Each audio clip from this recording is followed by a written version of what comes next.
افغانستان ننګرهار ولایت مرستیال تمیم معرف مومند په لالپورې ولسوالۍ کې کرمزي ګروپ له لورې د خپلواکۍ سلمې کلیزې په ویاړ جوړې شوي 10,000 کتابچې د نجونو په ښوونځیو کې ویشلې. د ولایت مرستیال تمیم معرف مومند د کرمزي ګروپ له مسؤلینو مننه وکړه چې د خپلواکۍ سلمې کلیزې په مناسبت یې ځانګړي کتابچې چاپ او زده کوونکو یې د مرستې په توګه ورکړې. نوموړي وویل چې په دغه کتابچو د هیواد د ازادۍ اتل شاه غازي امان الله خان انځور، د خپلواکۍ سلمې کلیزې ځانګړي لوګو او ملي سرود چاپ شوی چې په زده کوونکو کې به ملي احساس پیاوړی کړي. رئیس صاحب د اتاق نه ډېره زیاته مننه.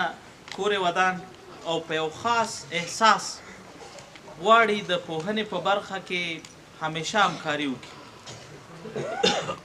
د نوي کال د جشن په ورځو کې دوی سره د دوستانو راغلل او ویل چې په موږ باندې بوج واچوئ چې موږ څه وکړو د جشن لپاره.